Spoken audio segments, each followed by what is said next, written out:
Bonsoir et bienvenue pour l'épisode numéro 6 de ce podcast consacré à la PS Vita.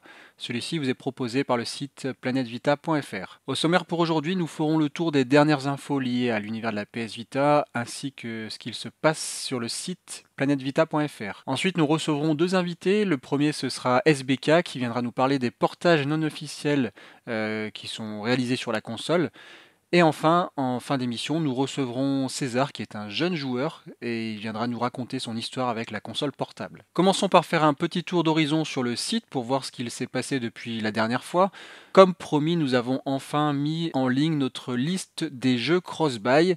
Donc cette liste vous permet en fait de savoir si vous achetez un jeu sur PS Vita, si vous pouvez avoir la version PS4 ou PS3 de ce même jeu. Donc c'est très pratique, ça permet de faire des économies et puis d'avoir un jeu sur plusieurs supports. Donc cette liste se retrouve directement sur le site. Nous avons également mis en ligne une autre liste, et celle-ci elle est régulièrement mise à jour puisqu'il s'agit de notre liste des jeux PSP et PS1 qui sont proposés avec le nouveau PlayStation Plus. Donc si vous n'êtes pas au courant, sachez qu'avec le palier le plus cher du PlayStation Plus, vous pouvez entre guillemets acquérir des jeux qui étaient initialement proposés sur PSP et PS1. Donc nous avons fait une liste. Pourquoi nous avons fait cette liste? Parce que si vous n'êtes pas abonné au PlayStation Plus, vous pouvez acquérir ces titres directement en les achetant à l'unité sur le store de la PlayStation 4 et de la PlayStation 5.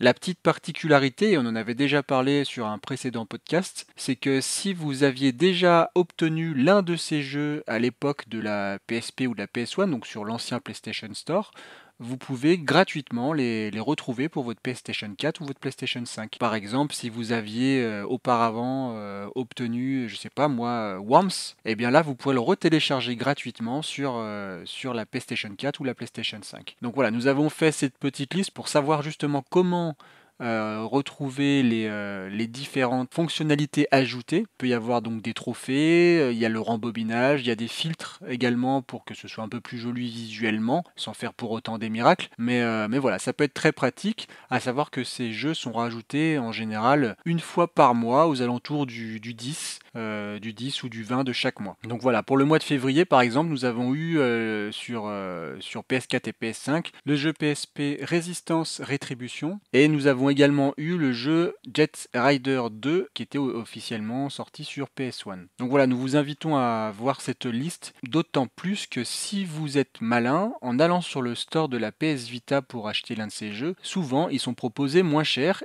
et ça vous permet justement, sur le modèle de ce que je vous ai indiqué tout à l'heure, de récupérer les versions PlayStation 4. Par exemple, toujours Résistance, il est vendu à l'unité 9,99€ sur le store de la PlayStation 4 ou de la PlayStation 5. Si vous allez sur le store de la PS3 ou de la PS Vita, il est proposé à 7,99€. C'est toujours 2 petits euros de grappiller. Au niveau des derniers tests de jeux publiés sur le site, nous vous avons gâté avec 3 jeux. Par exemple, nous avons eu Dead Nation, Lemmings Touch, mais également le incontournable Soul Sacrifice Delta, dont nous avons longuement parlé dans notre podcast numéro 5. Et je vous invite vraiment à réécouter ce podcast si ce n'est pas fait et si ce jeu vous intéresse, puisque le test est enfin publié sur le site. Il a été rédigé par Paka, que vous justement retrouvez également sur le podcast numéro 5. Au niveau des dernières informations sur le site publié autour de la PS Vita, sachez que depuis le 16 octobre, c'est l'application Netflix qui ne fonctionne plus sur la PS Vita. Alors, ce qu'il faut savoir, c'est que l'application n'est pas sortie en Europe, elle était sortie uniquement en Amérique du Nord. Et donc voilà, depuis la moitié du mois d'octobre, il n'est plus possible de le lancer pour regarder des films sur la PS Vita. Honnêtement, je pense pas que beaucoup de personnes s'en servaient encore pour regarder des films Netflix sur la PS Vita. Mais voilà, c'est la fin de support de Netflix pour la PS Vita. Une autre petite information qui était intéressante mais qui ne concerne pas vraiment la PS Vita, ça concerne la PSP. Au Japon est sorti un adaptateur HDMI qui permet en fait de jouer aux jeux de la PSP directement sur la télévision grâce à un adaptateur HDMI. Donc cet article est sorti au Japon, il est disponible sur Amazon Japon, et c'est pour ça que nous en avions parlé, puisque ça peut être assez intéressant pour ceux qui sortent encore leur PSP et qui préfèrent jouer aux jeux PSP sur la PSP avec le bon vieil UMD. Enfin, pour terminer au niveau des dossiers, parmi ces dossiers, nous avons ressorti un vieil accessoire qui s'appelle le Play TV, et alors à ne pas confondre avec la PS TV.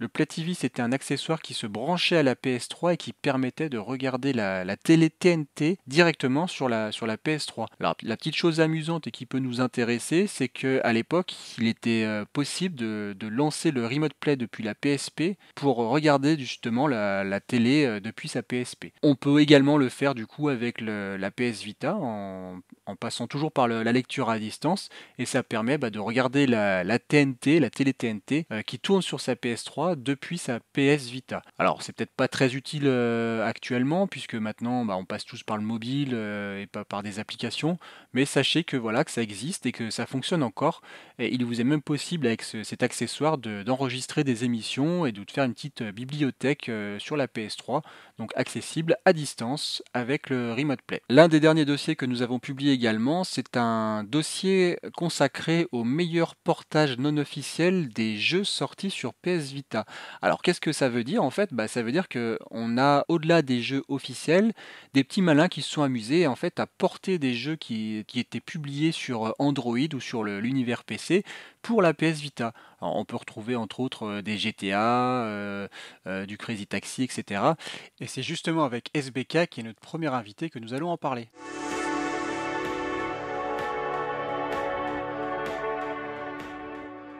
Salut. Donc alors SBK, toi Ouais. tu viens nous parler des portages, de ces fameux portages. Régulièrement, on voit des informations qui circulent sur des nouveaux jeux qui arrivent sur la PS Vita, mais ce sont pas des jeux officiels. Est-ce que tu peux en dire un petit peu plus? De quoi il s'agit en fait? Là, c'est vrai que très récemment, depuis ces 2, 3 dernières années, on parle surtout de portage Android parce que c'est surtout ça ce qui est fait en ce moment. Mais ça va pas commencer comme ça. C'est-à-dire que ils ont d'abord commencé par des portages de jeux PC. À noter que autant pour les portages Android, il y a des critères bien établis pour savoir ce qui est portable ou non.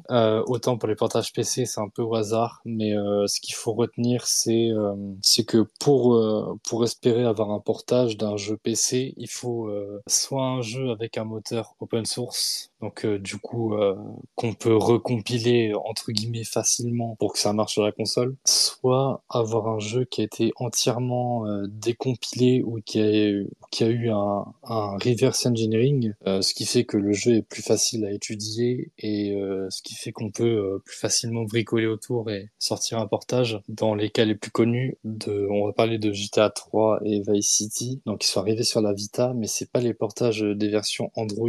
Ils ont commencé avec les versions PC parce que à ce moment-là, ils avaient pas encore eu cette découverte que on peut porter des jeux Android sur Vita. Mais du coup, pour les cas de GTA 3 et Vice City, ils sont partis en fait de Re3 et Re-VC comme base. Qu'est-ce que c'est précisément? Parce que c'est vrai que ce qu'on voit dernièrement, c'est principalement du portage Android. Et pour les trois GTA qu'on a sur il y en a même quatre, hein, les GTA qu'on a sur la PS Vita. Donc, ce qu'il faut savoir, c'est que déjà, rappelons-nous qu'il y a aucun GTA sur la PS Vita de manière officielle, mais on a effectivement des GTA issus du monde Android. Donc, tu dis qu'à la base, ils étaient concentrés sur le PC, c'est ça? Sur les versions PC? C'est-à-dire que on n'avait pas encore découvert qu'on pouvait faire des portages Android. Du coup, le seul truc possible, c'était faire des portages de jeux PC. Si on remonte dans un historique un peu plus complet, ce qui a été fait en premier, c'est les pionniers du FPS de l'époque. Donc en gros, tout ce qui est Doom, Quake, Wolfenstein, Duke Nukem 3D. Il y a eu des portages il y a eu des portages Vita de tous ces jeux-là. Pour la simple et bonne raison que Doom, le jeu, il est bricolé dans tous les sens. Quake, c'est pareil. Wolfenstein, c'est pareil. Et en fait, tous ces jeux-là ont été portés assez tôt. Je crois que tout ça, ça date de 2018-2019. Tôt, mais tardivement dans la vie de la console. Bah, pour ce qui est de l'underground, c'est assez tôt parce qu'en fait, quand on regarde l'historique des firmware, on regarde que le firmware 360, il est pas si vieux, et c'est de là que quasiment tout le hacking est parti sur la console. Donc c'est tardif par rapport à la durée de vie de la console, mais c'est plutôt tôt dans sa seconde vie, on va dire. D'accord. Et pour revenir du coup aux exemples de GTA 3 et Vice City, donc je parlais de Re3 et Re-VC. En gros, c'est des projets open source qui visaient à faire du reverse engineering sur GTA 3 et Vice City. Et en gros, c'est de là que sont partis les portages, pas que pour la Vita d'ailleurs, mais du coup, en fait, c'est par de là, tout simplement parce que bah, avoir un projet open source avec du reverse engineering, ça aide, comme j'ai dit, à mieux comprendre comment le jeu fonctionne et le détourner de son usage initial. Sinon, dans Ok. d'autres exemples de portage de jeux PC, il faut savoir que tous les Sonic de la Mega Drive y sont passés. Alors là pour ça, c'est pas du reverse engineering, ils ont juste décompilé les jeux. Donc, en gros, quand on fait du code et qu'on veut en faire un jeu, il faut compiler. Là, du coup, ce qui a été fait, c'est l'inverse. Donc c'est pas tout à fait du reverse engineering. D'après ce que j'en ai compris, c'est deux choses différentes. En gros, faire de la décompilation, c'est un peu trouver. Je dirais que c'est un peu comme trouver une clé de décryptage pour décrypter un code, alors que reverse engineering, c'est Oui. tu pars de rien et bah, t'essaies de revenir à la base sans craquer le code, on va dire. C'est un peu reverse engineering, c'est un peu de la déduction et alors que de la décompilation, c'est du décryptage quoi. Un peu de bon, si je devais vulgariser un peu la différence. Et après, il y a eu pas mal soit des point and click, soit des jeux d'aventure, soit des RTS par exemple, des jeux de stratégie en temps réel. Donc dans tout ça, on a eu par exemple les premiers Diablo et les premiers Fallout qui ont été portés aussi.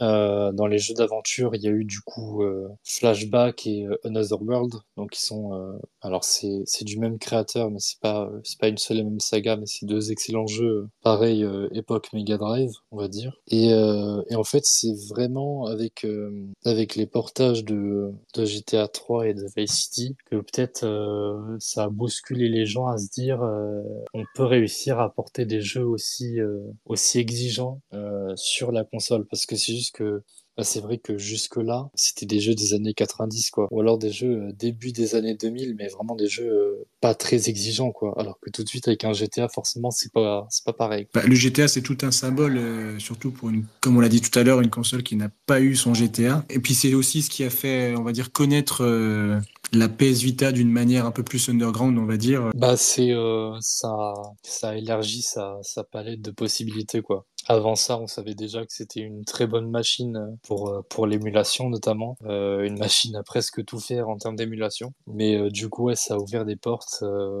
alors même que presque on pourrait penser que tout avait déjà été fait, qu'on pourrait pas aller plus loin. Et au final, bah, une porte a été franchie, puis une deuxième, puis une troisième. Là, je trouve qu'à l'heure actuelle, on tombe à nouveau sur un truc où on se dit peut-être qu'il y aura pas plus, parce on a déjà pas mal repoussé ce qui a déjà été. Ouais, on a quand même pas mal de belles choses, effectivement. Et la pourriture qui demande sur le chat, alors c'est peut-être un peu plus technique, hein, mais quelle méthode est la plus fidèle à l'œuvre originale, si c'est le reverse engineering ou la décompilation? C'est la Si décompilation. tu peux répondre à cette question. C'est la Mm. décompilation parce qu'en fait, décompilation, bah, c'est tu pars du jeu original, Et oui. alors que le reverse engineering, des fois, t'as besoin de réécrire et tu te rapproches le plus possible de l'original, mais ça veut pas dire que c'est 100% l'original. Alors qu'une décompilation, c'est le jeu brut que t'as réussi à récupérer dans son format d'origine. Donc, décompilation, c'est vraiment 100% fidèle. Moi, j'ai une question.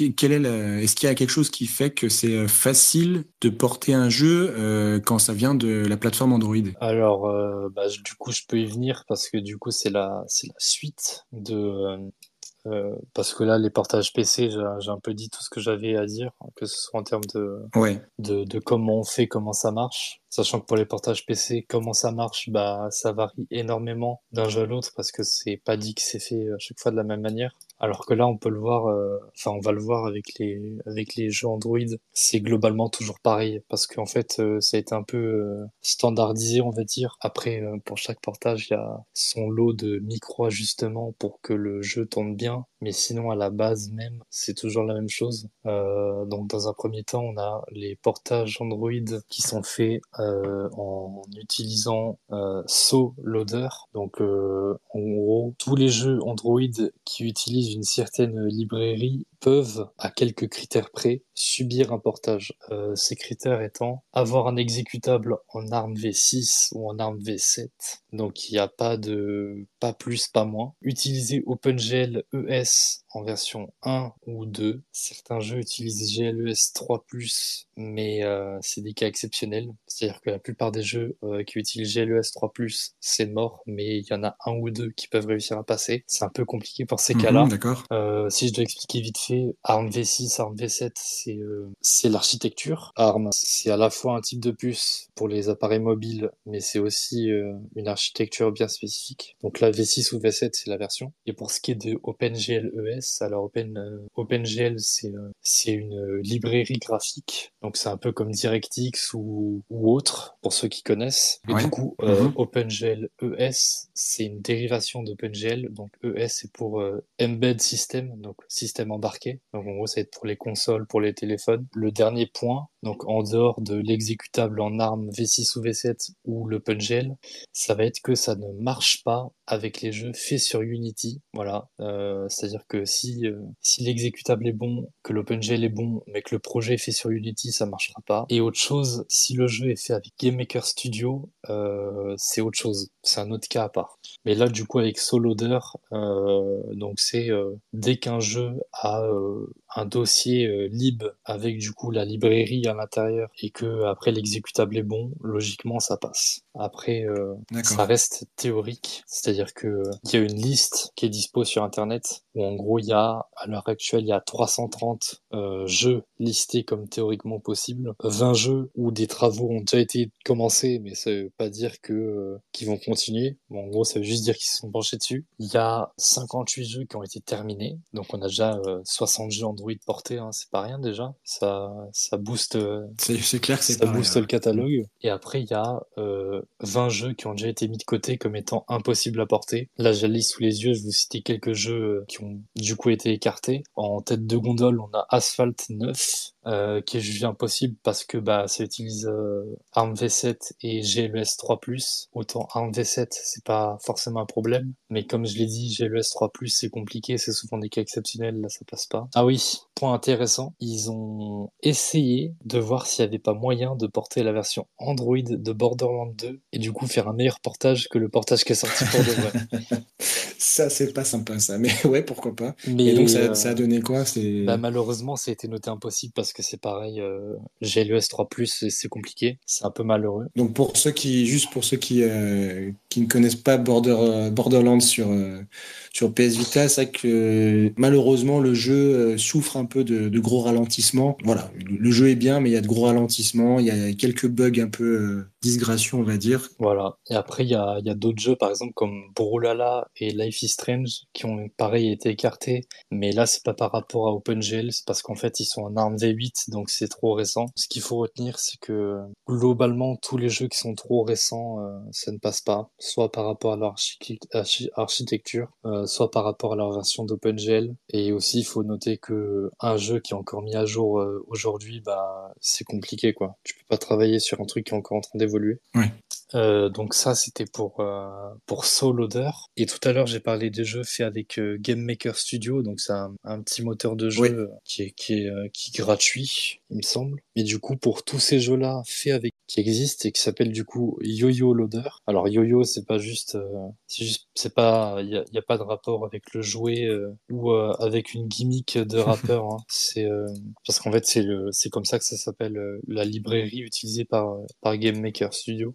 Et donc du coup les avantages de Yo-Yo Loader, c'est qu'ils peuvent faire potentiellement tourner n'importe quel jeu fait avec Game Maker Studio. Donc c'est fait en ARM V7, Donc, n'importe quel jeu. ouais.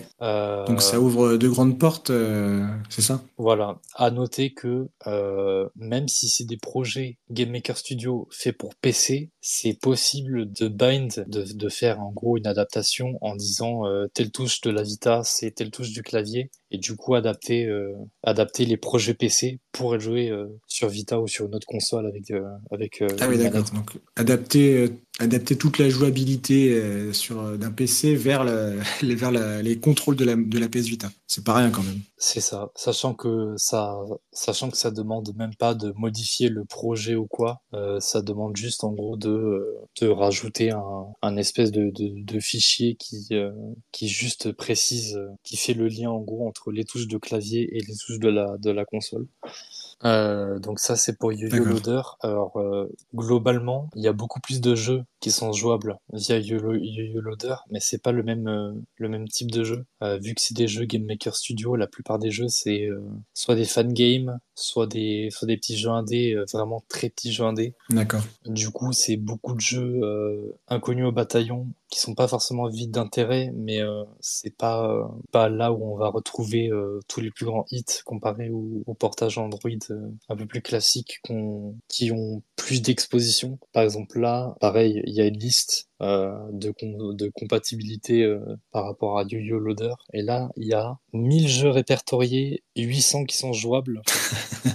Et Ouais, seulement une quarantaine qui crachent. Donc en gros, sur 1000 jeux, il y en a 40 qui marchent pas et le reste, c'est bon, à peu près. ouais, c'est quand même, ça fait Donc une grosse pellée de jeu. c'est ça. Après, dans le jeu, dans le tas, il y a beaucoup de trucs, voilà, soit des jeux faits à l'arrache, soit des petits trucs comme ça. Mais pour ceux qui ont vraiment déjà fait le tour de leur console, bah, vous avez 1000 jeux en plus à jouer, donc pourquoi se plaindre? C'est sûr. Même si c'est pas, comme je l'ai dit, c'est pas les jeux qui ont le plus grand intérêt ou la plus grande visibilité.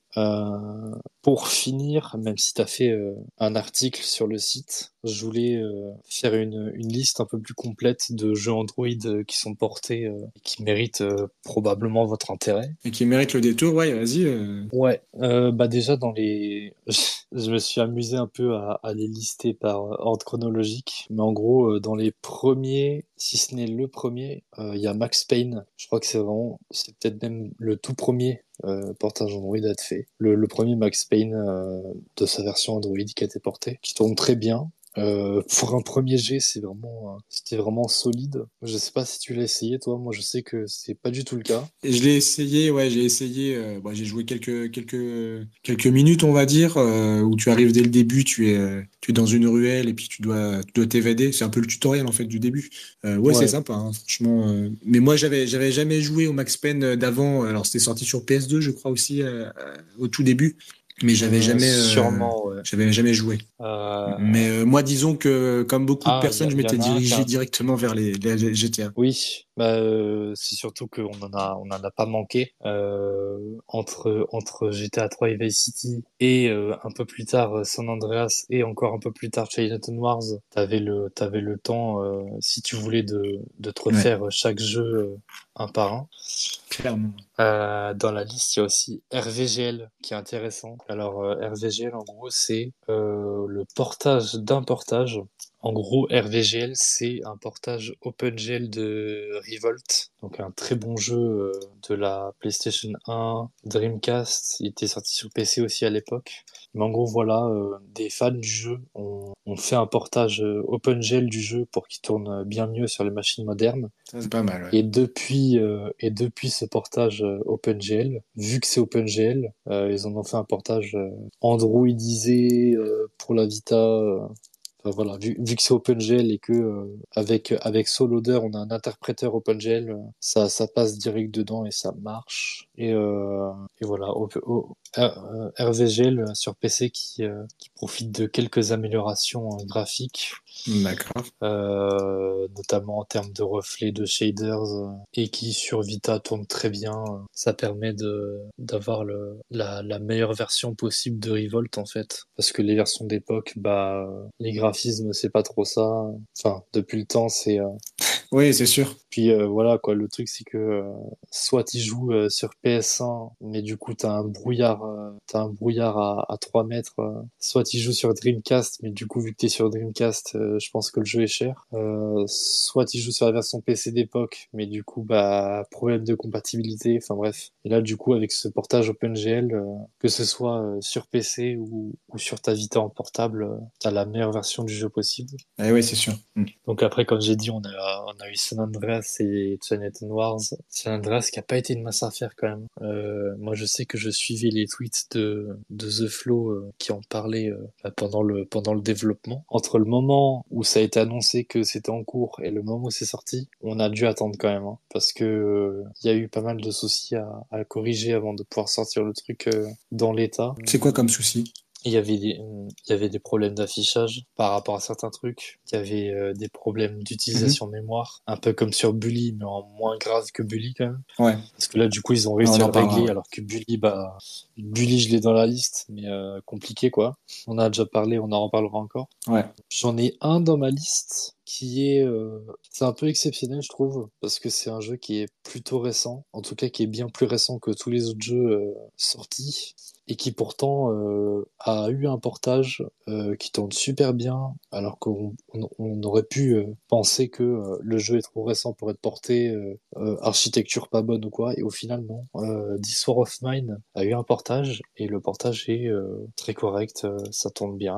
C'est peut-être sa simplicité graphique qui permet en quelque sorte de le porter, parce que du coup c'est pas un jeu, enfin j'allais dire que c'est pas un jeu 3D, mais en fait non, c'est un jeu 3D, mais il est en vue de côté quoi.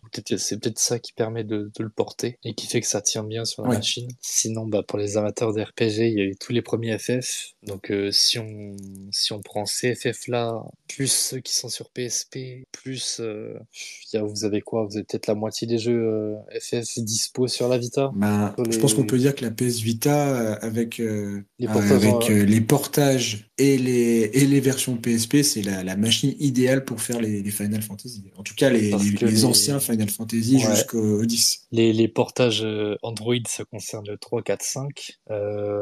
Après, sur PSP, je crois, il y a eu les deux premiers et le 6, un truc comme ça. Sur PSP, il y a eu le 1, le 2 et le Je 3 saurais pas et le dire. 4. Je suis vraiment pas un expert, Si, hein. si, ben, c'est du 1 au 4 en fait sur PSP. Le 5 et le Ah, 6, ça d'accord. reste des versions Ok. PlayStation Ouais, donc 1. du coup, Et rien qu'avec les portages Android qui sont actualisés et les jeux PSP, on a déjà les 5 premiers, enfin les 6 premiers même. Et après, grâce à l'émulation PlayStation 1, tu les remontes jusqu'au 10. Non, jusqu'au 9. jusqu'au 9 et t'as le 10 Et qui est après sorti. sur Vita, il y a la Ouais. collection 10 et 10-2, je crois. C'est ça. Ouais, donc ouais, c'est vraiment. Bah, à part 13, 14, 15 et 16, du coup, ouais, ils y sont tous, quoi. Sachant que 13 et 14, c'est des jeux online de toute manière, donc.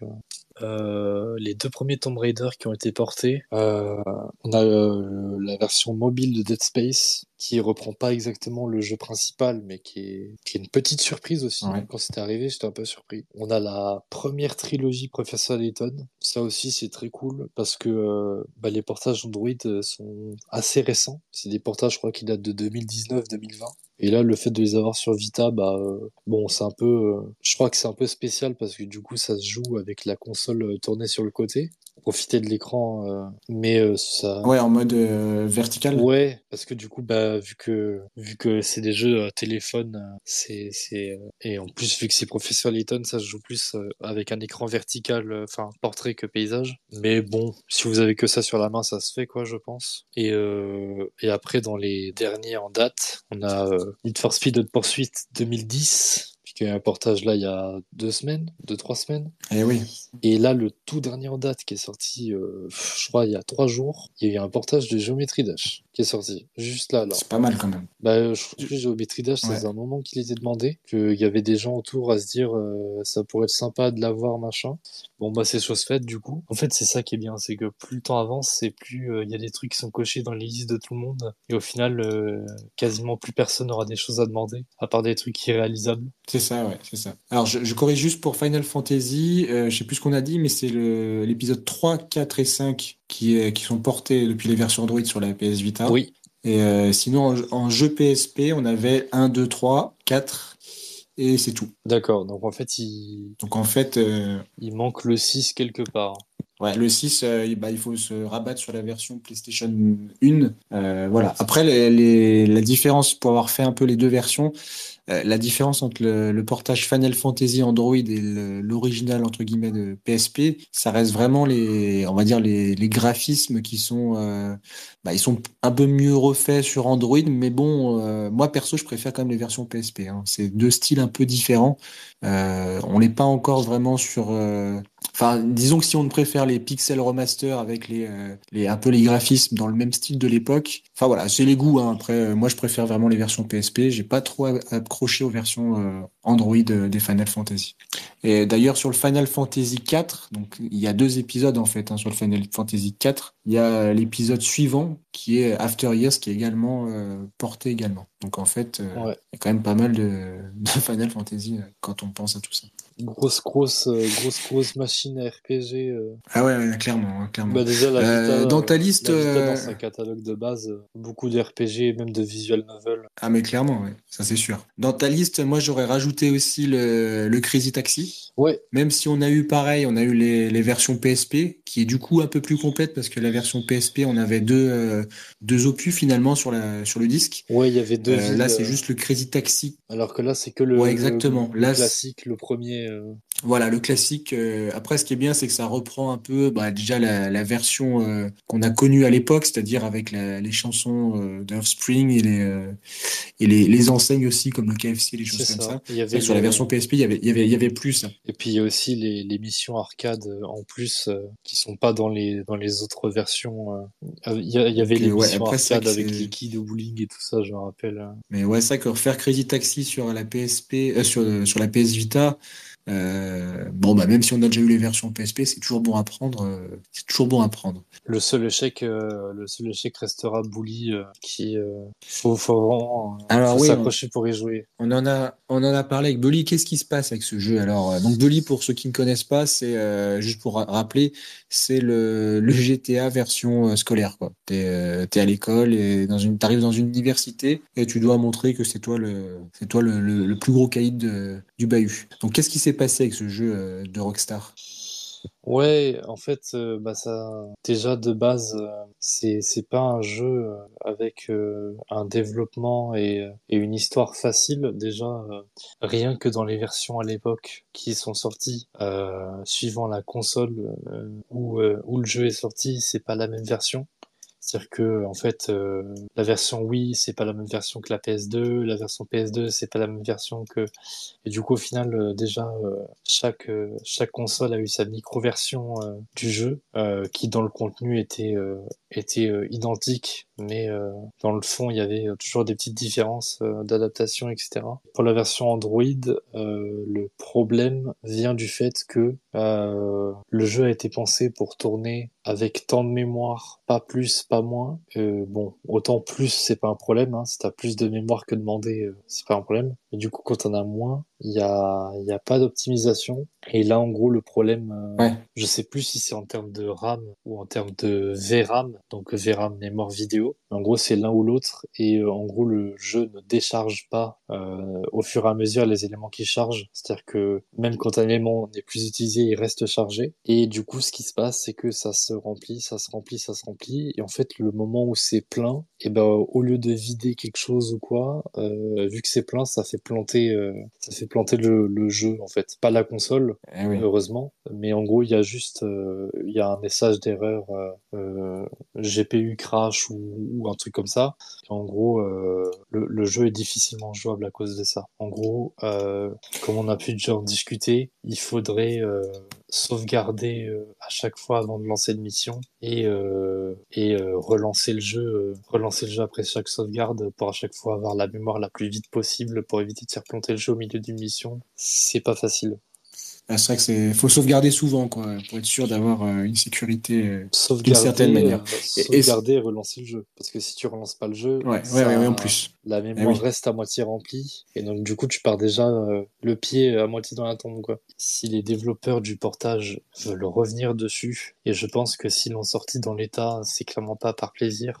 Je pense qu'ils ont essayé tant bien que mal de régler le problème, mais qu'ils ont juste pas pu, ou alors ça aurait vouloir dire retourner le jeu de fond en comble et limite le refaire à moitié, quoi. Oui, c'est Parce que sûr. je pense Ouais, que ouais. c'est vraiment un Mais problème qui après, est ça demande inné, beaucoup de temps.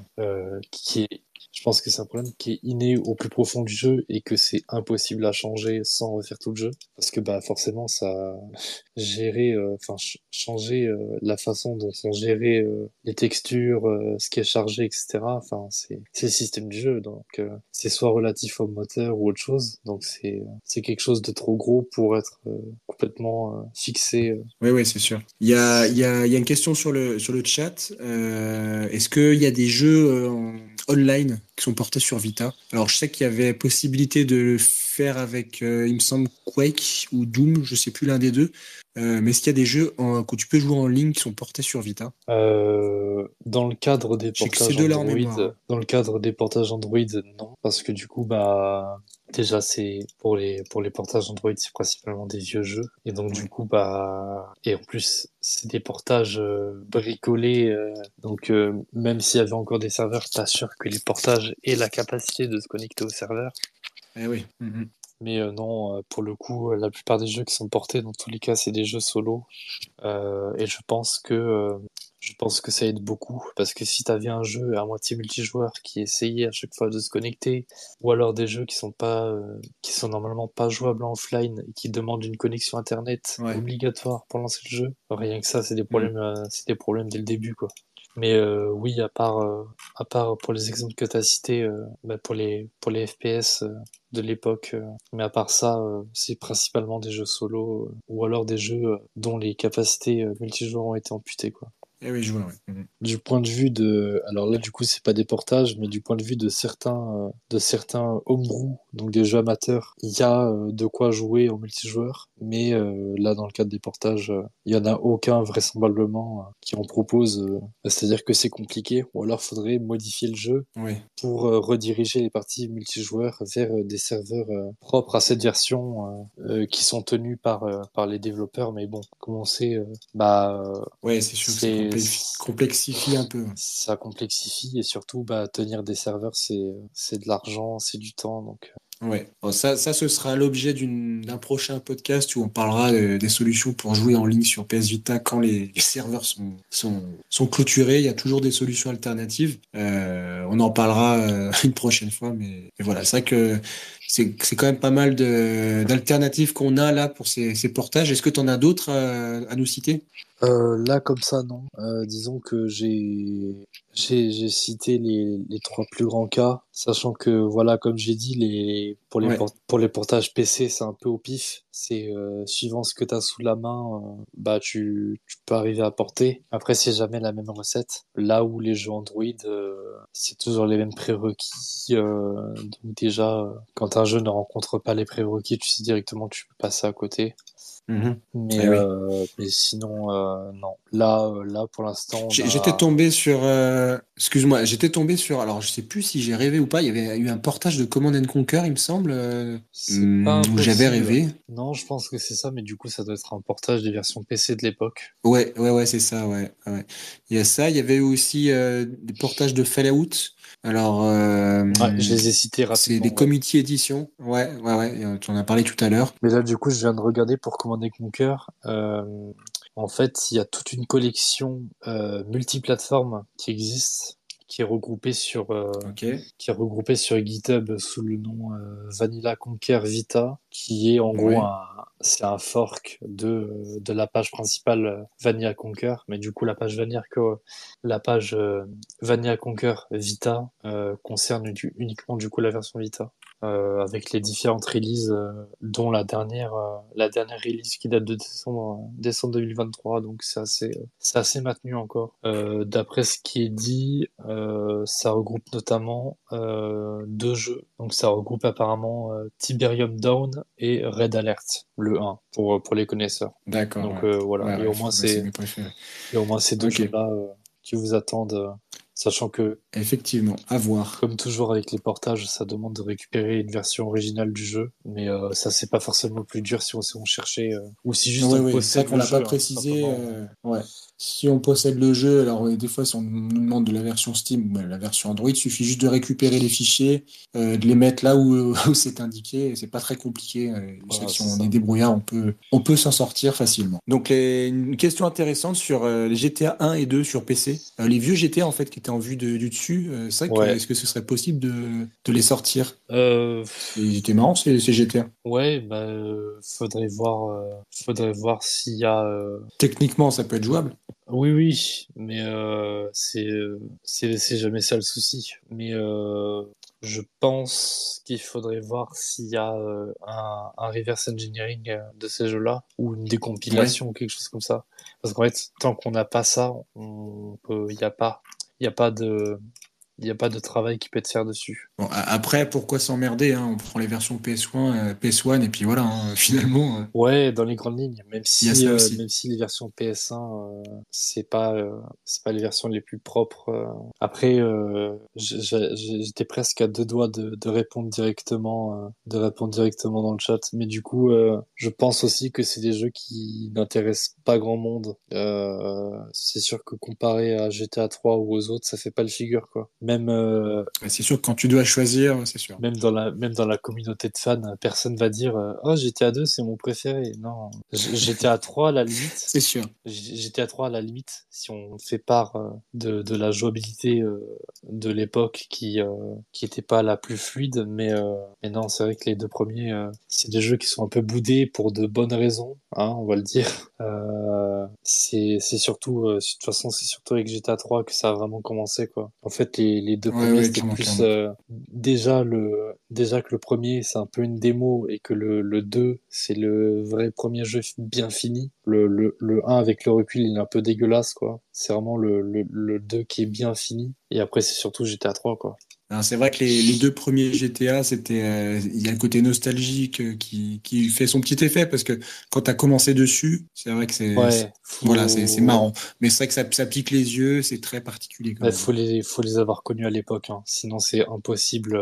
Oui, voilà. Moi, je Après, si peux, on veut un GTA en vue dessus, il faut passer sur Chinatown Wars qui est aussi pas mal. moi, je On reprend un ne, peu ce concept en vue de dessus. Moi, je peux jouer à GTA 3 sans aucun souci, remonter plus loin que ça, c'est pas possible. Et oui, en vue du dessus, Chinatown Wars est une pépite. Et en vue du dessus, il y avait aussi GTA Advance, mais c'est un jeu un peu moyen, donc je jouais plutôt à Chinatown Wars. Chinatown Wars, honnêtement, que ce soit en termes de gameplay ou de scénario. En fait, la plupart des gens qui boudent Chinatown Wars, c'est parce que c'est des gens qui ont y joué sur PSP, et forcément sur PSP est passé après les deux épisodes Stories qui étaient bien plus grands et ambitieux. Mais bon, forcément, quand on parle d'un jeu DS à la base, c'est pas en le mettant Ouais. sur PSP que ça fait des miracles. Mais franchement, il a pas grand-chose à envier au reste. C'est un jeu plus simple, mais qui se tient très bien. Et pour ma part, en termes de scénario, c'est top 3 GTA ever, hein. Je suis d'un Ok. avis que ce jeu mériterait un remake en 3D, mais Rockstar est déjà bien trop occupé. Ah bah oui, ça c'est un autre problème ça. Et du coup, voilà, j'ai fini avec mon petit historique de portage. C'était un peu chouette de revenir là-dessus. Eh ben ouais, c'était bien, c'était intéressant. Surtout que, ben, en fait, j'ai l'impression que, honnêtement, hein, beaucoup de gens connaissent la PS Vita un peu par cet intermédiaire. Alors, on peut penser ce qu'on veut, hein, mais finalement, ça permet de donner une seconde vie à la console. Et moi, je dis pourquoi pas. Donc, c'est aussi pour ça qu'on en avait parlé sur le site, sur Planète Vita, parce que c'est quand même quelque chose qui est assez intéressant. D'autant plus que, on l'avait dit tout à l'heure, mais ça a commencé en 2018, tu avais dit, ce qui est totalement, alors ça c'est lié au fait au piratage de la PS Vita, qui a quand même mis du temps avant de se faire, voilà. C'est ça. Pour tout ce qui est Doom, Quake, etc., c'était vers 2018-2019. Pour ce qui est du portage de GTA 3, c'était janvier 2021. Et après les portages Android, ça arrivait un peu plus tard dans l'année 2021, il me semble, voire même peut-être début Ouais. 2022. Mais je crois que c'était vraiment vers milieu fin 2021 que ça a vraiment commencé. Ouais, et on peut quand même aussi parler des principaux acteurs de ces portages. Bon, il y en a plusieurs, hein, mais ça tourne très souvent autour des mêmes. Il y a The Flow qui a fait pas mal de boulot et alors l'autre pseudo, j'arrive jamais à le dire. Je peux te le dire si tu veux. Renegatamente, c'est ça? Ouais, c'est ça. Ouais, vas-y. Non, non, c'est ça, tu l'as bien Ouais, dit. Mais moi j'aime bien dire read pour simplifier. c'est pas mal, ouais. Sachant que du coup, depuis que The Flow a quitté la scène PS Vita pour se concentrer notamment sur la PS4 et la PS5, Rin se retrouve un peu tout seul. Mais vu que les bases sont déjà bien établies, bah il gère ça tout seul tranquillement. Puis À voilà. son rythme, quoi. Ouais, c'est ça. Même s'il y Mais en a ouais, moins qui sortent entre-temps, le plus gros a déjà été fait, donc pour le reste, il n'y a pas c'est trop à se sûr. plaindre Mm. globalement. C'est sûr, c'est sûr. J'avais vu aussi, alors j'étais tombé dessus un peu par hasard. Il faudrait que je retrouve le lien. J'avais vu une équipe de Russes qui en fait ont repris justement les portages de GTA qui sont parus sur la PS Vita et qui ont fait des versions améliorées, anniversaire édition, je sais pas quoi. Ça s'appelait PG Book. Alors ils avaient un guidebook mais qui n'existe plus. Donc voilà, c'était une bande de... Je pense qu'ils y sont encore quelque part. Hein. Ils avaient fait ça avec les portages de GTA. Ils ont fait pareil avec Max Payne et ils avaient lancé aussi le même délire avec Minecraft sur la version PS Vita. Donc à rechercher, ça s'appelle PG Book. Mais le lien que j'avais trouvé à l'époque ne semble plus fonctionner. Donc ça va pouvoir se retrouver avec Google. Donc, je sais pas si tu avais vu ça à l'époque. Pas du tout, ça me dit rien. Ça me dit rien du tout. Ouais, là j'ai retrouvé un vieux Reddit, ça parle, donc c'est GTA Revisited Trilogy by PG Team. Bon, PG Team, alors ça s'appelle. Et le lien que j'avais n'est plus valide. Ils se sont peut-être fait supprimer ou je sais pas quoi. C'est dommage. Mais voilà, c'était. Alors il y a encore des trailers sur YouTube, peut-être Ouais. on peut les retrouver, mais ils avaient fait ça comme si, en fait, après, tu avais un peu l'impression d'avoir une version trilogie comme celle qui est sortie sur les consoles actuelles, mais encore en mieux, en fait, finalement, avec moi, sans les bugs et tous les problèmes qu'on a pu Ouais. entendre. Mais c'est vrai que c'est bien qu'on ait les Rockstar comme ça sur PS Vita. Finalement, on avait que dalle. Le seul truc Rockstar qu'on a eu officiellement sur la PS Vita, c'est quand même un truc à la con. C'est une application pour faire ta plaque d'immatriculation pour ensuite l'utiliser dans GTA 5 sur la PS4 quoi, ou la PS3. Mais Ah ça servait oui, ouais. absolument à rien. C'est Et tu pouvais aussi jouer avec le chien aussi. c'est ça, ouais. Aucun intérêt quoi. Je me rappelle de l'application. Ouais.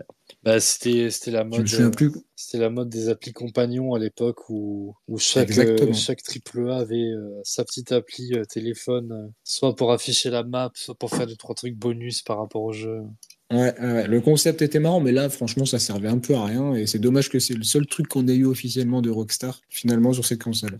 Ouais, et puis surtout que enfin, je pense qu'ils se sont, enfin, c'est une appli mobile qui existait à côté, donc ça se fait, ils ont juste fait un portage Oui, bateau, oui, c'est ça. donc c'était vraiment effort Ouais, ils sont pas zéro. pris la tête. Ouais, voilà, c'est ça. Ah ouais, c'est zéro effort. Ils sont pas pris la tête. Ils ont dit, hop, on vous sort ça dessus et faites-nous pas chier. Au moins c'est sorti, mais Effectivement. Alors, je vois sur le chat, il y a d'autres personnes qui parlent effectivement des petits portages qu'on a oubliés, mais il y en a tellement. Il y avait le Cuphead. Donc, je crois qu'il y avait eu que un ou deux niveaux qui ont été portés pour l'instant, je crois, c'était pas un si je me trompe portage. pas. C'était pas un portage. C'est pas un portage. De ce que je me rappelle, en gros, de ce que je me rappelle, c'est des amateurs qui avaient en gros tenté un mini remake, mais il me semble pas que ce soit un portage. Parce que visuellement, le Cuphead était quand même pas mal, hein, franchement. Bon, même en temps normal, il est vraiment très joli ce jeu. Et je crois que sur la version PS Vita qui a été faite, justement, tu as un bout de niveau avec un boss, je crois. Ouais, ouais, tu vois, là je viens de lire un truc, Cuphead recréé avec Unity, donc recréé, donc c'est pas le vrai jeu, enfin Comme Ouais. je t'ai dit, quoi, c'est une espèce de remake du coup fait sur Unity. Et du coup, effectivement, il y avait que le premier et le deuxième boss dedans. Et du coup, c'est pas un portage. Sur certains sites de Homebrew, il y a moyen que ce projet-là soit répertorié dans le portage parce que c'est ce qui est le plus proche. Mais il faut faire un peu attention des fois parce que c'est pas forcément tous des portages. Voilà, sur certains, il y a un peu de flou autour. Faut pas hésiter. De toute façon, une fois que vous êtes sur la page GitHub, Ouais. vous avez tous les détails. Vous pouvez pas vous tromper. Les mecs vont pas s'amuser à mentir en disant que c'est un portage alors qu'en fait non. Mais c'est souvent les sites de Homebrew qui mettent le tag le plus proche pour définir le jeu. Et là, forcément, vu que ça ressemble au jeu original, on va dire portage, mais c'est pas forcément tous des portages. Après, des cas comme ça, il y en a pas beaucoup. Hein. C'est vraiment Ouais. un ou deux trucs par-ci par-là. La plupart sont de vrais portages. Et on parle aussi sur le chat pour le Simpson, le jeu Hit and Run, qu'il a essayé. Alors, c'est Opiouf qui dit il a tenté, mais ça plante à l'écran de chargement. Je Ouais. sais pas s'il fonctionne vraiment ce jeu. Mais en fait, c'est un projet. Le projet est dispo sur plusieurs plateformes. Il me semble que sur Switch, ça marche beaucoup mieux et que sur Vita, ils sont un peu encore dans les balbutiements. Mais de ce que je crois avoir vu, la version Switch est bien mieux, car mieux finie, en tout cas pour l'instant. D'accord. Et là, c'est quoi? C'est du portage aussi ou non? Parce que le jeu est sorti quoi? C'était sur PS2, ça, à la base. Et PC Ouais, PS2 PC, ouais. PS2 PC, mais là, il me semble que c'est pas un portage du jeu original. Je crois que c'est un portage du. Il y a eu un projet de remaster, et je crois qu'ils se sont basés sur le remaster pour, à moins que je me trompe, mais après, je pense que le remaster Hmm. se base de la version PC, donc dans toute manière, on retombe sur nos pattes. Ok. Eh ben, écoute, merci à toi. Ouais.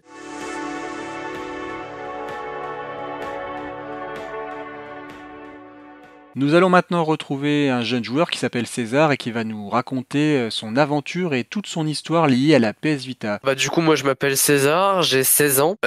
J'ai commencé à jouer à la PS Vita en 2014 quand j'en avais 7.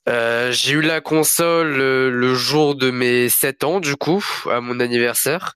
Pour la Ouais. petite histoire, du coup en fait de base, bah du coup j'étais à l'anniversaire d'un pote quelques mois plus tôt. Ce pote en question avait une 3DS. Et c'est en fait à ce moment-là que je me suis pris de passion pour les consoles portables. Donc, enfin, il avait, ouais, je sais plus si c'était une 3DS ou 2DS, ça remonte un petit peu maintenant. Et donc, bah du coup, j'avais joué à Smash Bros sur sa 2DS et j'avais adoré direct. J'étais scotché au truc.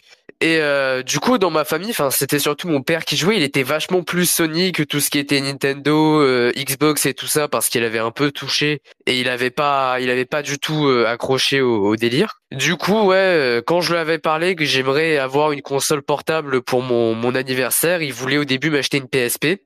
Sauf qu'en 2014, les PSP se produisaient plus, et bah c'était l'époque de l'apogée de la Vita entre guillemets.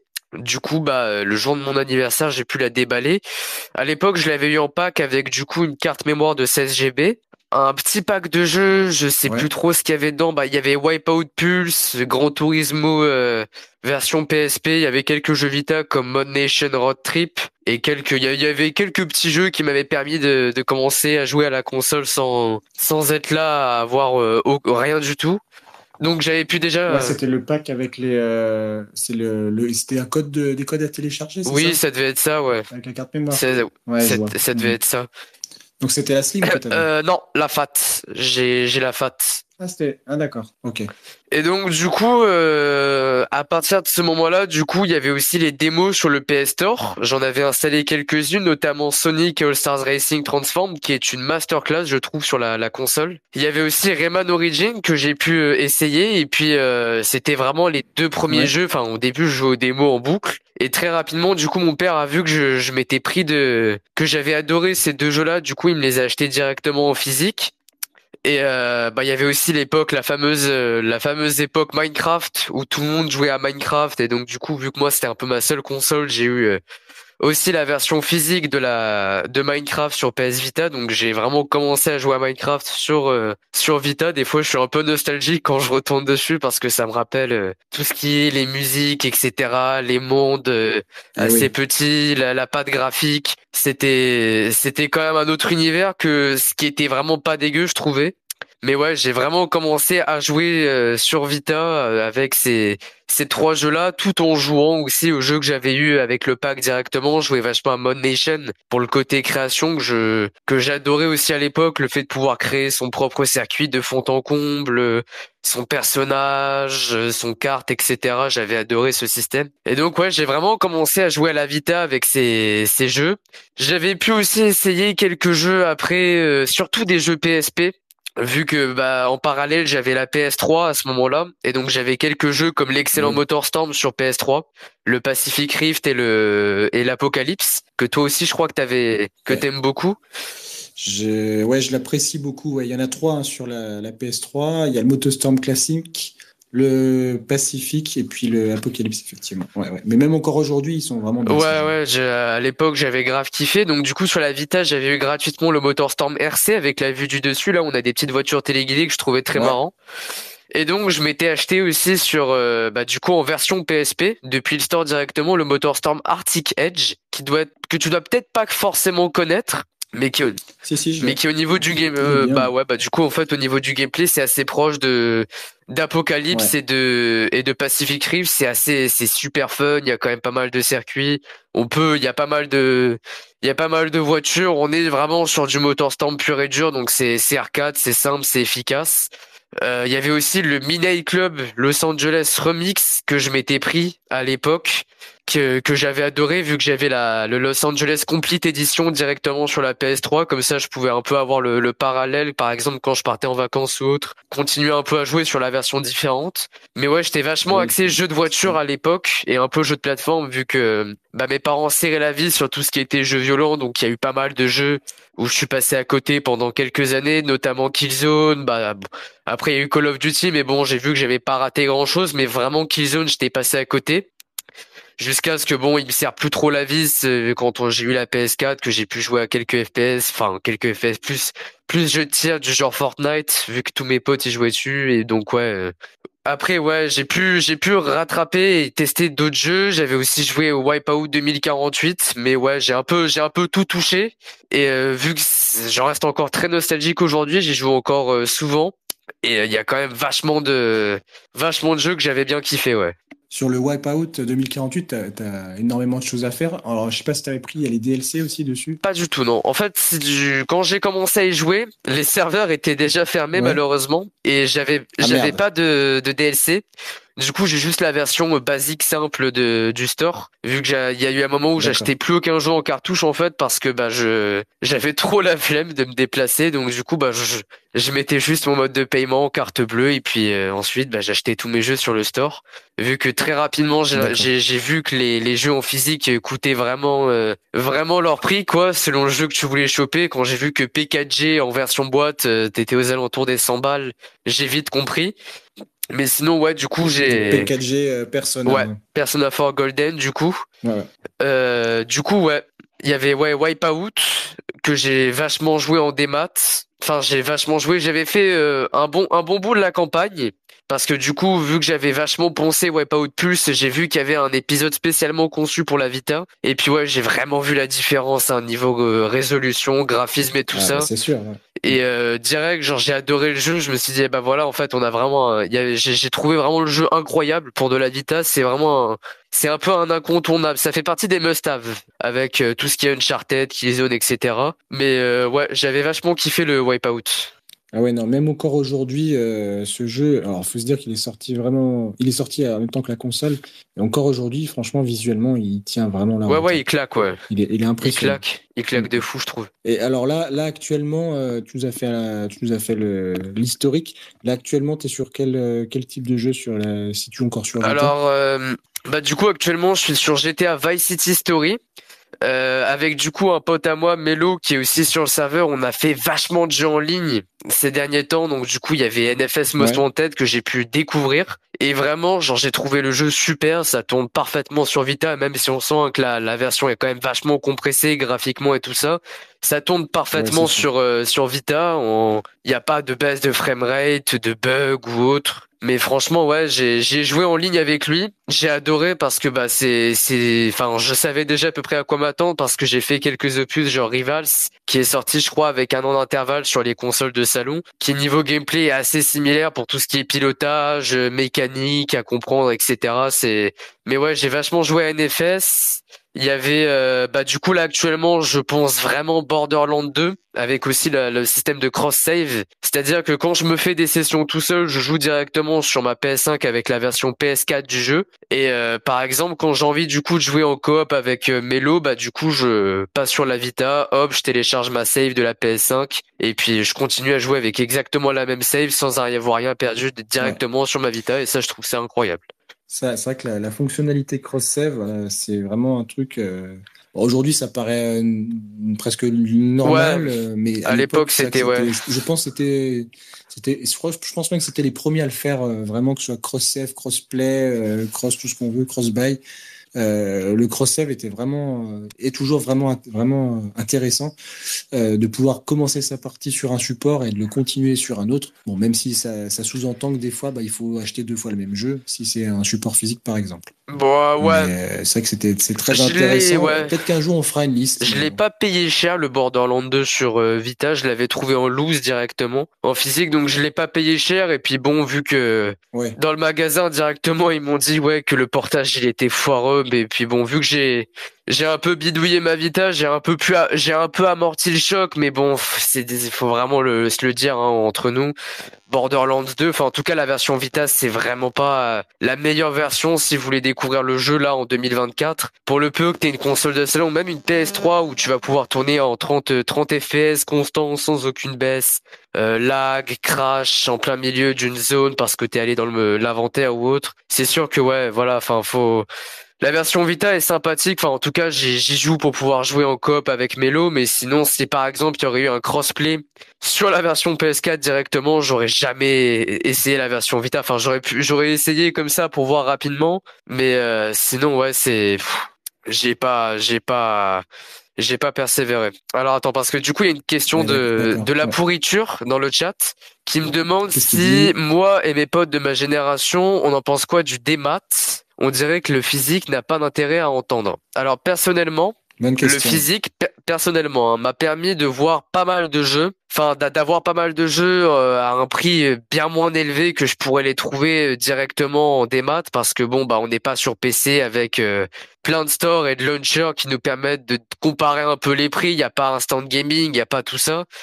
Du coup bon en démat, faut vraiment être là à regarder les promos qui arrivent sur les stores de PS4, PS5. Mais sinon ouais, quand je cherche un jeu en particulier, je vais regarder en premier le prix en démat. Par exemple, c'est ce que j'ai fait pour Borderlands 2 parce que bah il est très dur à trouver en version physique. Et la seule version physique que j'ai réussi à trouver dans ma ville en fouillant vraiment quasiment tous les magasins, quand j'ai vu l'état du disque avec toutes les rayures et tout, bon, j'ai fait bon bah tant pis, hein, je vais prendre le jeu à 40 balles. Ouais, Au c'est moins sûr. j'ai la collection avec le 1, 2, tous les DLC, etc. J'ai fait bon, c'est pas grave. Mais sinon ouais, les trois quarts du temps, bah en fait quand je dois aller me prendre un jeu en particulier, je regarde en démat. Si je vois que le prix me paraît trop élevé, je regarde pour les magasins qui vendent les jeux en physique. Sinon, ouais, après ça dépend. Hein, c'est vraiment vu que j'achète pas constamment des jeux, ça dépend vraiment. Et puis je suis vachement à regarder le prix un petit peu, l'état de la boîte aussi, parce que bon, ça m'est déjà arrivé de tomber sur carrément genre la boîte, tout le plastique était rongé de partout. Il y avait des bouts qui manquaient. Le disque, il était pas stable à l'intérieur, du coup, bon, j'ai vite. Mais sinon, ouais, Ouais. sinon, ouais, la plupart du temps, ouais, je me redirige vers le physique parce que je trouve ça reste un peu old school, quoi. Enfin, je sais pas, j'ai commencé sur PS2, tous les jeux étaient en physique. Du coup, j'aime bien, en fait, J'allais justement te demander en fait pour avant la PS Vita, qu'est-ce que tu as eu d'autre comme console et sur quoi vraiment tu as commencé ta carrière entre guillemets. alors, faut savoir vraiment que j'ai commencé assez tôt, mais pas vraiment. En fait, déjà, j'avais un grand frère qui avait 6 ans de plus que moi, du coup, lui qui jouait. Et donc à l'époque, on avait la PS2 pour commencer avec du coup pas mal de jeux parce qu'au début c'était mon père qui y jouait, ensuite c'était plus mon frère. Pour te citer quelques exemples, bon c'était il y a vraiment très longtemps, hein. J'étais vraiment petit, du coup j'ai pas tout en tête. Il y avait le jeu Cars, il y avait San Andreas surtout, Ouais. il y avait Ça, Wipeout sur PS2, Pure je crois, je me souviens plus du nom ouais. exact. Non, Wipeout Fusion, voilà, Wipeout Fusion. Il y en a deux sur la PS2. Il y a Fusion et ils ont sorti. Alors, je confonds toujours Pulse et Pure, mais l'un des deux, ouais, effectivement. J'avais Wipeout Fusion, Midnight Club 3 2 édition et c'était vraiment bon, il y en avait d'autres mais je me souviens plus trop mais ouais, c'était vraiment la PS2 qui m'a fait découvrir le monde du jeu vidéo. À l'époque, on y jouait vraiment sur un vieil écran de chénifié avec mon frère, c'était la bonne époque ouais. Et donc j'ai au début commencé sur PS2. Ensuite, j'ai eu la PS3 en ultra slim avec 12 Go de disque dur avec un petit pack de jeux dont Midnight Club Driver San Francisco qui est pas mal du tout et Je confirme. vachement de jeux de voiture que en fait j'ai toujours vachement joué à tout ce qui était jeux de voiture, arcade, etc. Ça, je continue encore aujourd'hui mais un peu moins, je me suis un peu diversifié et donc ouais j'ai vachement commencé ouais sur PS2, PS3, ensuite j'ai eu du coup la Vita qui était ma console à moi pendant que mon frère lui était sur sa DSi et puis ensuite, j'ai eu la PS4 vers 2018, en même temps que tout ce qui était le prime de Fortnite, etc. Où j'ai pu vraiment commencer là à jouer en ligne avec mes potes parce qu'avant, bon, je jouais quasiment que en local. En fait, j'ai jamais joué en ligne, en mis sur des jeux de téléphone rapides. Et ensuite, bah là, très récemment, du coup à Noël, je me suis pris la PS5 et puis ouais, je suis jamais sorti du coup de chez Sony. J'ai fait vraiment quasiment toutes les étapes hormis la PS1 et la PSP. Mais je suis vraiment resté chez Sony d'un bout à l'autre. J'ai gardé le même compte PSN d'un bout à l'autre. Du coup, c'est assez rigolo parce que je me suis rendu compte que j'ai jamais bougé en 9 10 ans de jeu maintenant, quoi. Eh oui, ça passe vite. Effectivement. Ok. Et donc tu disais que actuellement tu jouais, enfin, tu avais joué à Borderlands et Need for Speed avec un pote en réseau.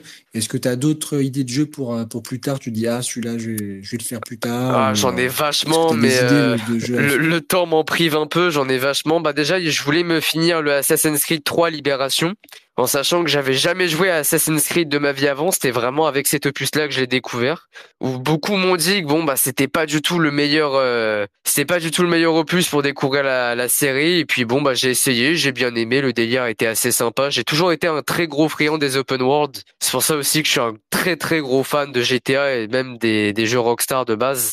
Euh, mais ouais, je suis un très gros friand des open world. Du coup, Assassin's Creed, j'ai plus ou moins apprécié, même si c'est pas hyper fluide. Mais bon, en bidouillant, bon, ça passe. Mais ouais, du coup, il y avait Assassin's Creed Uncharted que j'ai jamais joué, alors que pourtant c'est vraiment censé être le jeu qu'il faut absolument tester sur Vita. Ah, il faut, ouais. Ouais, J'ai ouais. Moi, c'est le seul Uncharted que j'ai fait en fait. C'est celui-ci. Et franchement, je te le recommande. Il est vraiment génial. Parce que ouais, en plus, j'ai acheté la Nathan Drake collection avec les trois premiers en version PS4 pour Ouais. PS5, dans l'optique justement de pouvoir aussi me voir un peu l'histoire de d'Uncharted avant de faire le Golden Abyss sur Vita. Mais ouais, dans ma liste, une fois que je serais vraiment rentré dans le délire de faire vraiment tous les Uncharted d'une traite, Golden Abyss sera dans ma liste et ça c'est sûr. Il y avait donc ouais, j'ai dit assez Uncharted. Bah du coup après ouais, j'en ai fait. C'était vraiment ces deux-là. Après j'en ai pas d'autres en tête, mais ouais, si on a, bah déjà faut que je finisse ce que j'ai là, faut que je me finisse Vice City Story. J'aimerais bien aussi un jour peut-être essayer X-Link Kai qui m'a l'air d'être un très bon moyen de raviver quelques jeux en ligne, Ouais. notamment Wipeout, qui va du coup, même si les serveurs sont finis, on a quand même un mode ad hoc qui nous permet de jouer, enfin qui je pense avec X-Link Kai peut toujours être un truc à essayer, mais ouais, j'ai vachement de choses à essayer sur Vita que j'ai jamais eu le temps d'essayer. Parce qu'entre deux, faut gérer pas mal de trucs pour tout ce qui est session de jeu avec des potes, etc. On est un peu tous débordés par le temps, j'ai l'impression, pour faire plein de jeux en même temps.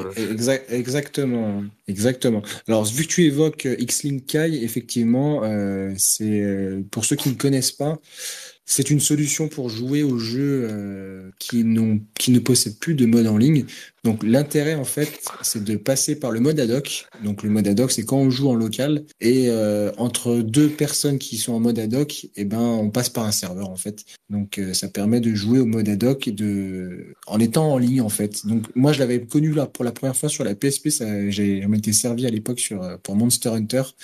Et ça m'a beaucoup servi puisque Monster Hunter n'avait pas de mode en ligne, mais il avait un mode ad hoc, donc pour trouver d'autres personnes et aller se battre contre des monstres, c'était plutôt pas mal. Et donc sur PS Vita, il a été mis en place depuis pas très longtemps. Je crois que c'est depuis la fermeture du serveur de Freedom Wars qu'ils nous ont sorti une compatibilité avec les jeux PS Vita. Donc évidemment, ça ne permettra pas de jouer à des jeux comme Killzone par exemple, qui ne possède pas de mode ad hoc. Bon, après, Killzone, Mais vous avez une liste. ça sera remédié, ça, Killzone, Ouais, d'ici pas longtemps. voilà, c'est ce qu'on avait déjà parlé sur le Discord, mais voilà, vous avez une liste des jeux qui possèdent un mode ad hoc sur le PS Vita sur le site Planète Vita. Donc vous pouvez vous baser sur cette liste pour voir avec qui vous pouvez jouer, en tout cas avec quel jeu vous pouvez jouer, et voir qu'un pote qui habite à l'autre bout de la France, par exemple, pour jouer avec lui en réseau. Mais ouais, il y a... Donc ouais, Xling Kai, ça demande juste une petite... alors il y a plusieurs manips à faire pour l'installation.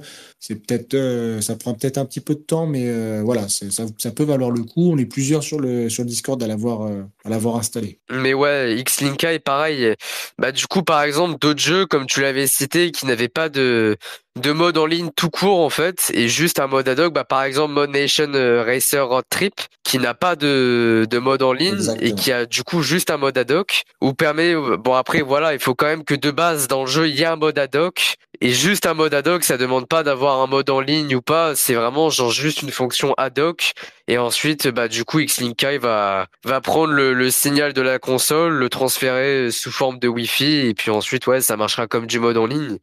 Et c'est assez cool parce que du coup, il y a pas mal de jeux PSP, notamment le Gran Turismo qui a, pour le mode en ligne, juste du mode ad hoc. Ils ont, bah, du coup, avec X-Link Kai, c'est possible, je pense, de faire des courses. Pareil, il y a les fameux GTA Vice City Story, Liberty City Story Ouais. et Chinatown Wars que j'aimerais bien essayer, mais bon, j'ai pas encore trouvé précisément comment faire. Mais ouais, ces GTA là avec le mode ad hoc, avec X-Link Kai, du coup, on peut s'en servir.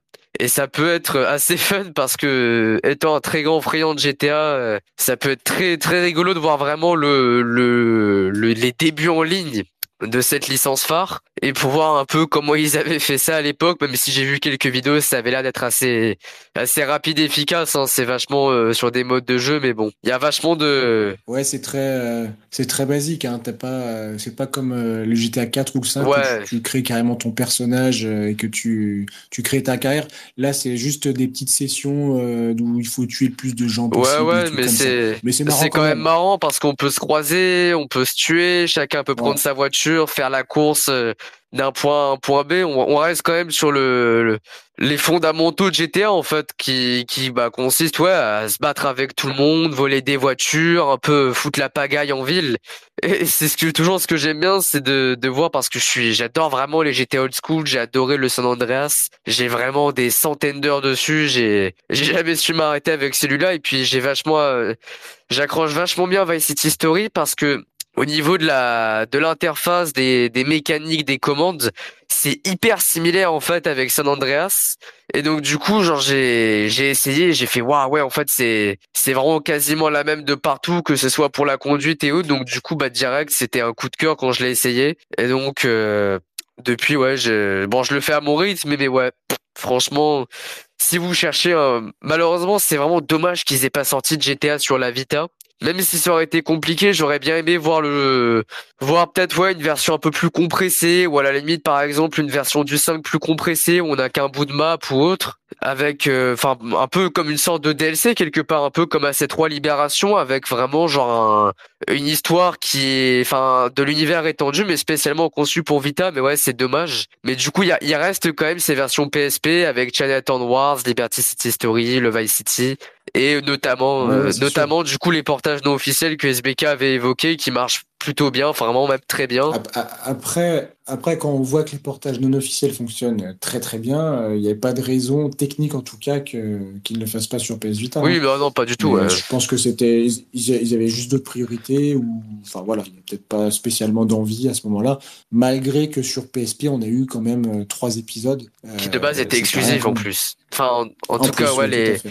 Enfin, LC sauf Chinatown, mais oui. Liberty City et Vice City Story, ouais, de base ils étaient exclusifs. Ensuite, ils les ont sortis sur PS2, mais de base ils étaient exclusifs, ouais. Exact. Ouais, tout à fait. Tout à fait, tout à fait. Ok. Bah écoute, merci. T'as d'autres choses à ajouter? Non, pas là qui me viennent en tête, mais ouais, grosso modo, ouais, j'ai à peu près tout dit normalement. Hmm. Mais ouais, je vous invite vraiment à aller sur le site, sur PS Ah si, Vita, ouais, dans la peut-être rubrique où Killzone il y a après, ouais. toutes nos listes. Ouais, bah Killzone, on va en parler. Mais vous avez la liste de tous les jeux ad hoc. On en a dénombré une bonne quarantaine. On a un peu galéré parce que des fois, c'est pas indiqué sur les boîtes ou sur les boîtes de jeux, c'est pas indiqué. Et on en a trouvé quelques-unes où c'était le cas. Donc voilà. Oui, tu voulais parler de Ouais, Killzone alors pour ceux peut-être pour qui terminer? le Vas-y. savent pas en fait, Killzone, bah du coup pour moi le meilleur FPS de la console et il y a un développeur solitaire, enfin solitaire en tout cas pour la partie développement avec une équipe qui s'occupe du reste, qui est en train de peu à peu recréer des serveurs privés en fait. Ça fait quelques mois qu'il est en train de le faire et la particularité de ces serveurs privés, contrairement à d'autres jeux où il y a eu des serveurs privés, notamment Little Big Planet, mais qui demandent du piratage, du coup j'en parlerai pas. Mais pas là en l'occurrence, ça en demandera aucun. Ça demandera juste en fait d'aller dans les paramètres Wi-Fi par défaut de la console et de changer le DNS. Donc du coup, c'est une clé en particulier qu'il faudra mettre. Et on aura le retour du coup des 3 modes de jeux multijoueurs. Donc du coup il y avait le Warzone, le Team Deathmatch et le Mercenaire, qui sont donc du coup les 3 modes basiques. Et on aura bel et bien du coup le retour de Killzone. Il y a vraiment une communauté active avec pas mal de monde qui sont là à vouloir, qui attendent et qui seront vraiment très contents d'avoir le retour du jeu parce que ouais en fait je me suis rendu compte qu'il y avait encore une vraie communauté qui voulait vraiment jouer au jeu et puis ouais. En rejouant au jeu, que ce soit pour la campagne ou pour le bot zone, en fait, c'est quand même un super jeu sur Vita, notamment graphisme, ça Ouais. tourne très bien, hein, il y a aucun lag ou autre. On est sur du 30 FPS constant, aucune descente ou autre. Il y a vraiment, enfin bon, au niveau du gameplay, on n'est pas sur le gameplay ne réinvente rien contrairement à d'autres FPS. Enfin, c'est pas un gameplay qui va sortir d'un code ou autre. Ça reste assez classique, mais ça passe bien. C'est efficace et franchement, j'ai hâte que le retour des serveurs revienne parce que notamment pour avoir les trophées en ligne. Et ça, c'est vachement cool pour les chasseurs de trophées qui ont pas eu le temps à l'époque justement de prendre tous les trophées en ligne qu'ils pouvaient sur le jeu. Mais là, on aura le retour du coup de l'obtention des trophées en ligne et il y aura vraiment une vraie communauté qui va revenir et ça, c'est super cool. Ça redonnera peut-être un petit coup de boost à la communauté Vita, en tout cas pour le jeu. Et c'est toujours un super point positif de savoir qu'il y a un jeu comme ça qui va être, enfin qu'il y a des gens qui se disent bon c'est bon, et qui vont prendre les choses en main et qui font revivre de super jeux comme ça qui sont laissés à l'abandon et dans l'oubli quoi. Ouais, alors pour la petite histoire, les serveurs de Killzone ont été fermés le 12 août 2022, donc ouais, il y a un petit peu plus un an et demi maintenant, et c'est vrai que bah, c'était très dommage que le jeu à l'époque était vraiment assez bien fréquenté, surtout le soir. Et puis quand il y a eu l'annonce de la fermeture a été faite à peu près un mois avant, c'était mi-juillet, donc ouais, c'était un mois avant, même un peu moins, je crois. Je crois que j'ai les dates. 22 juillet, ils ont annoncé que ça fermerait le 12 août, donc on a eu un peu moins d'un mois pour se motiver pour avoir les trophées. Et bah du coup, ouais, c'est vrai que c'était blindé, hein. Il y avait du monde, il y a même des gens qui laissaient tourner Ouais, ouais, j'ai leur vu personnage sur des place. gameplays, ouais. J'ai vu. Ouais, donc ça c'était marrant. Mais bon, après voilà, aujourd'hui c'est vrai qu'il reste que le DLC Bot Zone. Alors il coûte 2,49 € sur le store. Ça permet de retourner dans les parties en ligne, enfin tout en étant en hors ligne. Donc on joue contre l'intelligence de la Artificiel, ouais. console.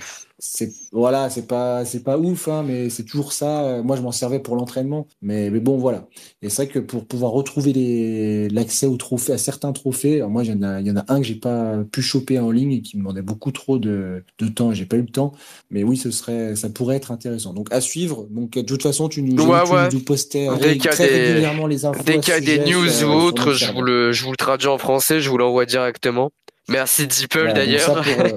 ouais, c'est sûr. Donc pour ceux qui sont intéressés par ça, vous nous rejoignez sur Discord. On a un canal dédié à Killzone, enfin en tout cas au FPS, et on peut en parler là-dessus. Après, sinon en FPS, vous avez toujours l'accès à Call of Duty, Call of ouais, mais qui Duty. bon est Call of pas. Duty, il est pas ouf. Les cartes sont minuscules, mais il y a toujours du monde dessus, hein. Ouais, bah, enfin, il y a du monde dans le sens où, bon, si vous allez tomber sur 5 personnes dans votre région le soir et puis vous allez tourner avec ces 5 personnes que vous quittez Ouais, ou c'est vous ça. rejoignez la partie, durant toute la soirée. Vous Après, tournez bien, ouais. le truc, c'est qu'il y a vachement de cheaters et de tricheurs Ouais, qui peuvent devenir invincibles, qui peuvent passer au travers les murs. Du coup, bon, pour y jouer ouais, c'est avec sûr, c'est des décourageant. potes en partie privée, histoire de se faire des mêlées générales où tout le monde se tire dessus sans tricher ni rien, c'est assez drôle. Mais sinon, bon, bah, en fait, le problème, c'est, on sent qu'il y avait du potentiel, mais vraiment beaucoup de potentiel de faire un spin-off de Black Ops 2. Parce que de base, le Black Ops Declassfield, faut savoir que c'est en fait un spin-off du Call of Duty Black Ops 2 sorti sur console de salon. Donc la campagne, en fait, fait directement référence à la campagne de Call of Duty Black Ops 2.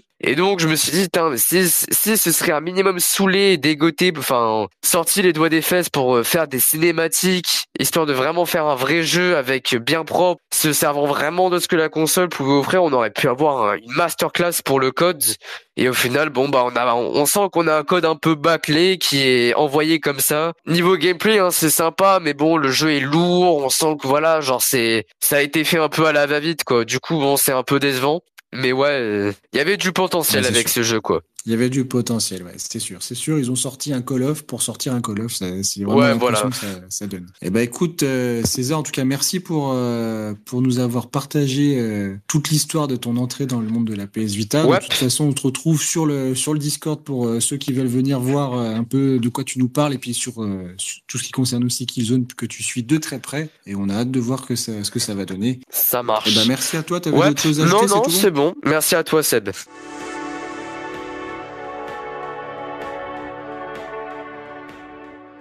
Merci de nous avoir écoutés pour ce 6e podcast. Je vous rappelle que si vous souhaitez nous soutenir, vous pouvez le faire directement sur le site avec un don PayPal, ou alors si vous achetez des jeux ou des articles sur le site d'import PlayAsia, n'oubliez pas que vous pouvez utiliser notre code promo Killzone24, donc qui vous permet non seulement de nous soutenir, mais également d'obtenir une réduction de 5% sur vos achats. Donc ça peut être intéressant. Sachez que vous pouvez également nous rejoindre si vous souhaitez rejoindre une communauté francophone de joueurs autour de la PS Vita. N'hésitez pas à nous rejoindre sur notre Discord. Et ben, je vous remercie pour votre écoute et à bientôt.